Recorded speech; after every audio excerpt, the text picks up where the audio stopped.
Hey, what is up, guys? Welcome back to Fox Audio. I'm Mike Fox, and today we are taking a look at Angel Strings, and I am really excited to dive into this library and see what it's all about because it features a lot of aleatoric and horror-based types of effects, which I mainly compose horror music, so this is right up my alley. So without further ado, let's go ahead and see what this library sounds like.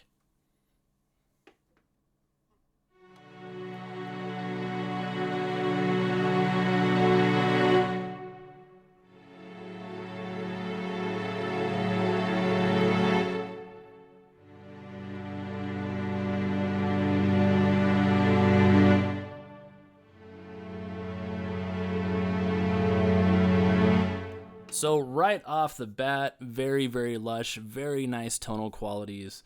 But let's move on.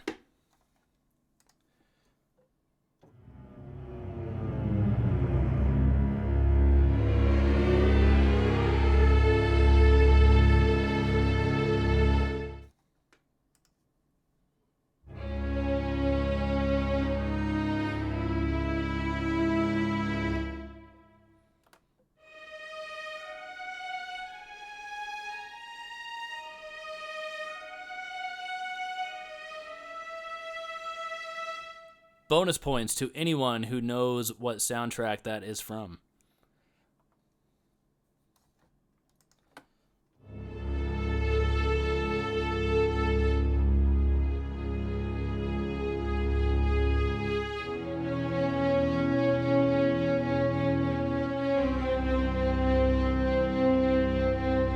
That is a very unique articulation. I don't think I've ever heard that from any string library, to be honest with you.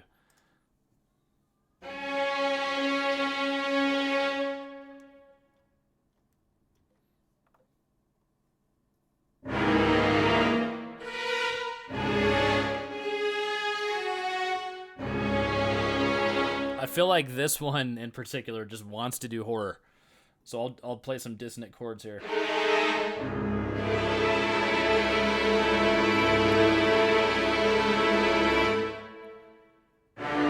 Yeah, I don't think you can get really anything pretty out of that.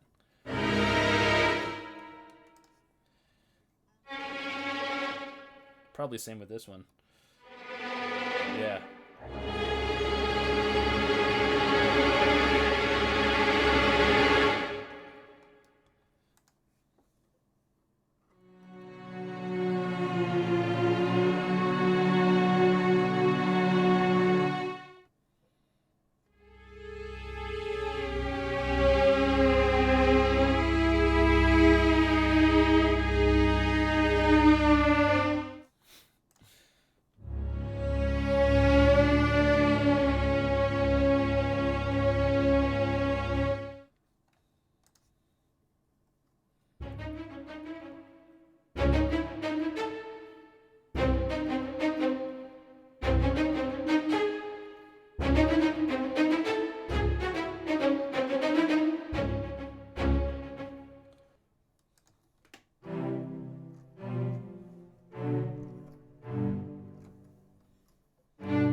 These staccatos have somewhat of a slow attack, which does make it a little difficult to play. It might take a little bit of practice to get that down. So that was the first section of the library. All of your standard, quote unquote, standard articulations. And I thought they had a very nice tone to them, very lush. So let's move on to the effects section. This for me is the cherry on top. Let's go ahead and see what these sound like.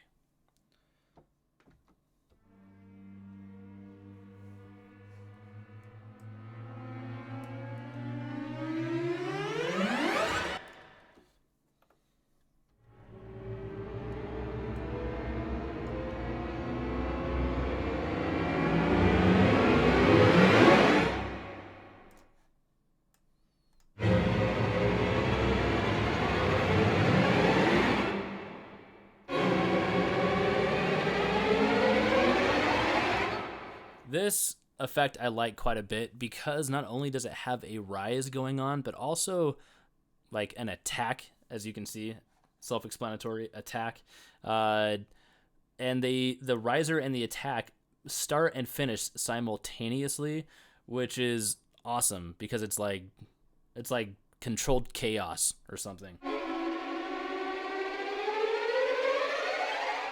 Very cool.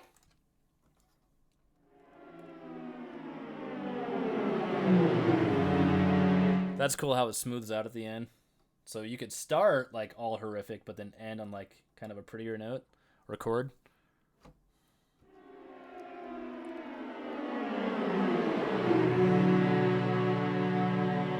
Yeah.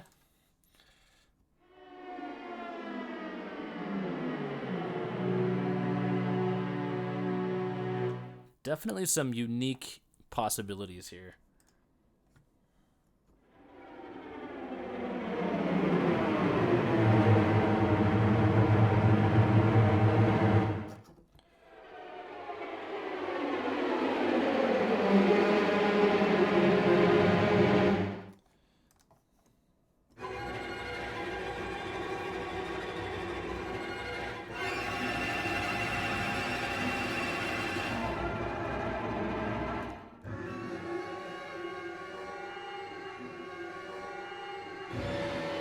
As much as I like these sounds or these samples, there is something that I need to point out, and that's the fact that these are loop based, and the loop does not last very long. It's like a couple of seconds. You can hear it repeat itself.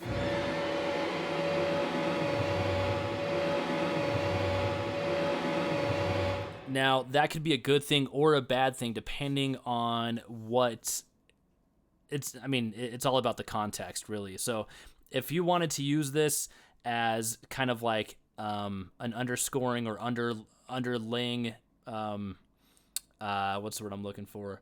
Kind of if you were going to, let's say, build your own custom cluster effect, you could start out with something like this as like your first layer, and then as you gradually build on top of that, the loop wouldn't be so noticeable because you would have other instruments playing on top of that. In that context, it would work. Unfortunately, if you wanted to use this as your main cluster or your main effect, it's not necessarily a cluster, but you get what I'm saying. And you're using this as, if you bring this to the forefront, it's going to be pretty obvious really fast that it is a loop. So this might work as maybe some sort of a one shot. And then you would have to play it. You'd have to stop playing it right before the loop starts over again if you didn't want it to be recognized as a loop.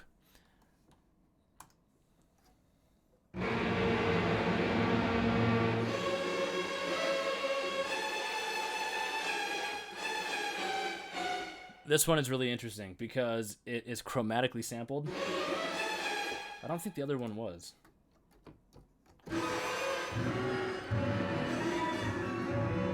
Doesn't sound like it. So this one right here is chromatically sampled. And it sounds like to me that they recorded one instance of it, and then they went back and turned it into different notes. Because that sounds like the exact same sample, just a different note. Yeah, that's what it sounds like. Really cool effect, though. Percussion sounds.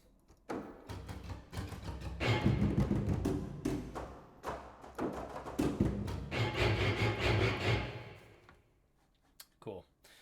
Okay, so let's move on to the final portion of this library, which is the runs and tremolos.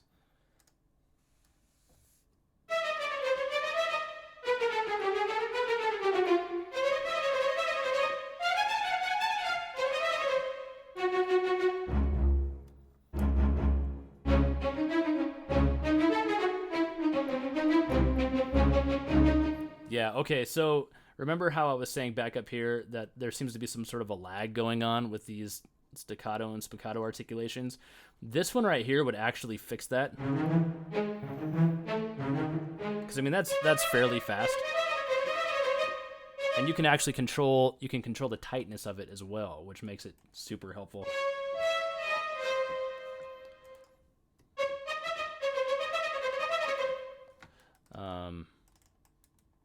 But let's check out the time trems here.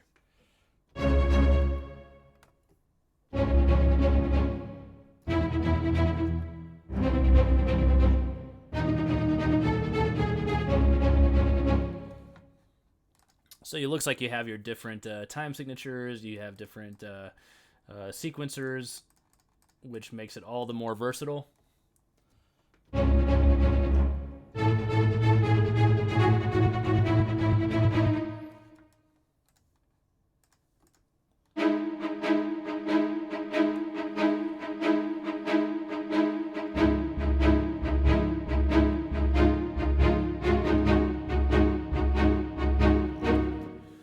I feel like there's a lot you can do.